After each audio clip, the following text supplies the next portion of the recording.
Hi everyone, welcome back to my channel. I channel da maya pura ko tanan chari ado ngasi gi video se anu thonga video hende mi ngasi se ado mayam da yang jarake hoi chali se kuli mayam dani ko kuli dagi nganu se prokte mi ba ado pura ga mayam da jangan jage da ko ja khoi ji che labuk chali labuk da no ram kan tai ko mayam da jangan jage mathang mathang se ko ado nganu se lora ga mayam da jangan jarake da jangan si video se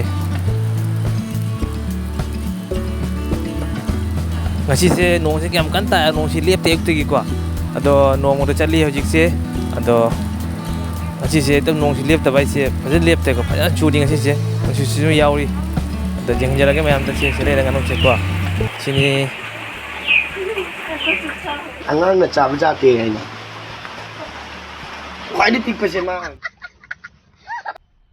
मजा आया और मैं ये जो मजा है हिंदुस्तान के हर व्यक्ति को देना चाहता हूं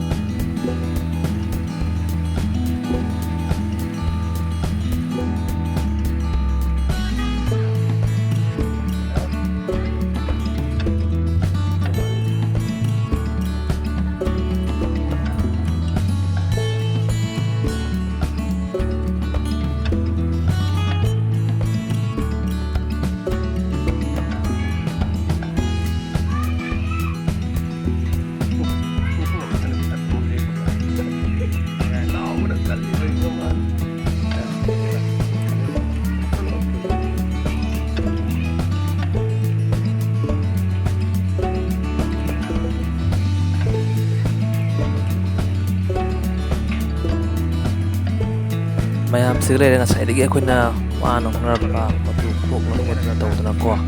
asi se tam changi si se sang anu se matu ko ko da ko na ji sing sam tho ni sing sam tho matung da sam tho matung da sa se sen ni sa se se magi mati am so mayam da yang ji ra ke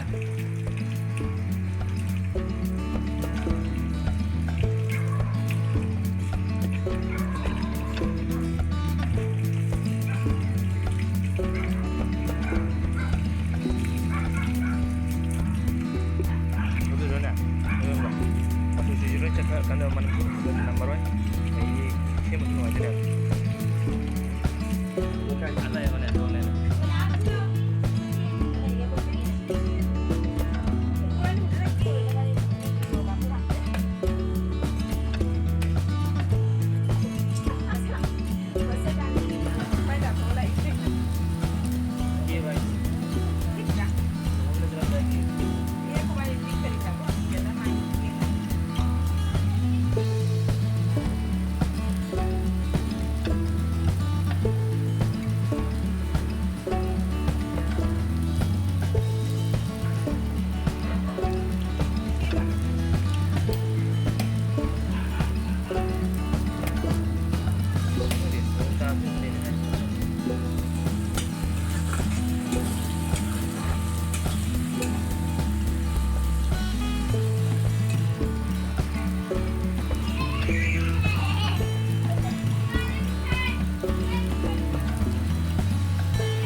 Mainan.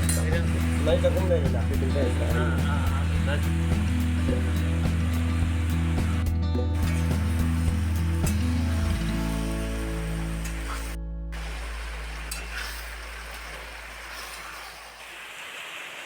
Kan mapano ka.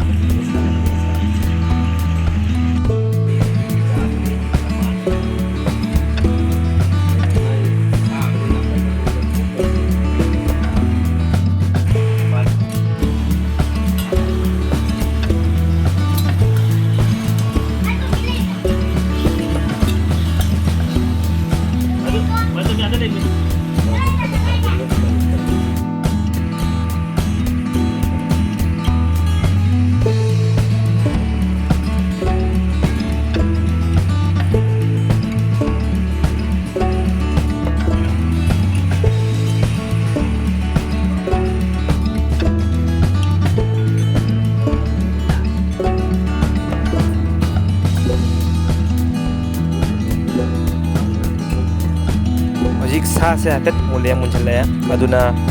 ꯃꯆꯨ ꯃꯔꯣꯏ ꯑꯗꯒꯤꯗꯤ ꯃꯣꯔꯣꯛ ꯊꯥꯛꯄ ꯍꯧꯔꯦ ꯍꯧꯖꯤꯛ ꯃꯁꯤ ꯃꯇꯨꯡꯗ ꯉꯧꯈꯤꯅꯤꯀꯣ ꯑꯗꯣ ꯁꯥꯁꯦ ꯃꯨꯜꯂꯦ ꯍꯥꯏꯐꯦꯠ ꯃꯨꯜꯂꯦꯀꯣ ꯑꯩꯗꯤ ꯆꯥꯅꯤꯡꯕ ꯂꯣꯏꯔꯦ ꯇꯤꯟ ꯒꯣꯔꯣ ꯇꯥꯔ ꯇꯧꯕꯁꯦ ꯃꯌꯥꯝ ꯑꯩ ꯊꯣꯡꯁꯦ ꯍꯥꯎꯗꯕ ꯃꯥꯟꯕ ꯑꯝꯇ ꯌꯦꯡꯕꯤꯌꯨ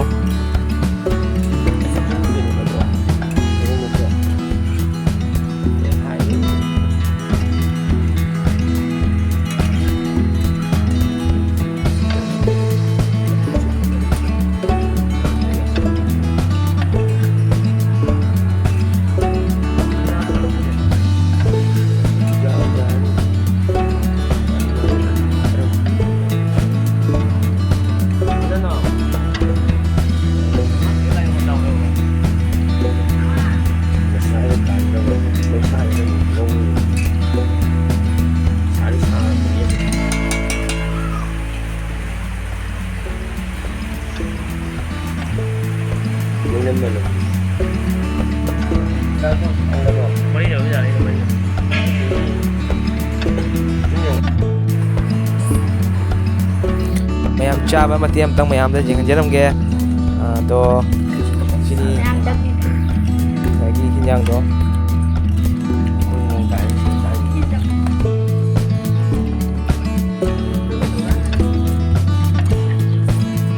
ꯃꯥꯏꯁꯦ ꯐꯖꯅ ꯍꯥꯎꯅ ꯆꯥꯔꯤ ꯑꯁ ꯍꯥꯎꯕ꯭ꯔꯥ ꯍꯥꯎꯔꯝꯅꯤ ꯑꯗꯣ ꯚꯤꯗꯤꯑꯣꯁꯦ ꯃꯇꯥꯡ ꯑꯁꯤꯗ ꯃꯌꯥꯝ ꯂꯣꯏꯁꯤꯟꯖꯅꯕ ꯌꯥꯊꯪ ꯅꯤꯖꯔꯤ ꯑꯗꯣ ꯃꯊꯪꯒꯤ ꯚꯤꯗꯤꯑꯣ ꯑꯃꯗ ꯑꯃꯨꯛ ꯃꯌꯥꯝ ꯊꯦꯡꯅꯅꯕ ꯇꯧꯔꯁꯤ ꯑꯗꯣ ꯉꯁꯤꯒꯤ ꯑꯣꯏꯅꯗꯤ ꯚꯤꯗꯤꯑꯣꯁꯦ ꯃꯇꯥꯡ ꯂꯣꯏꯁꯤꯟꯖꯔꯒꯦꯀꯣ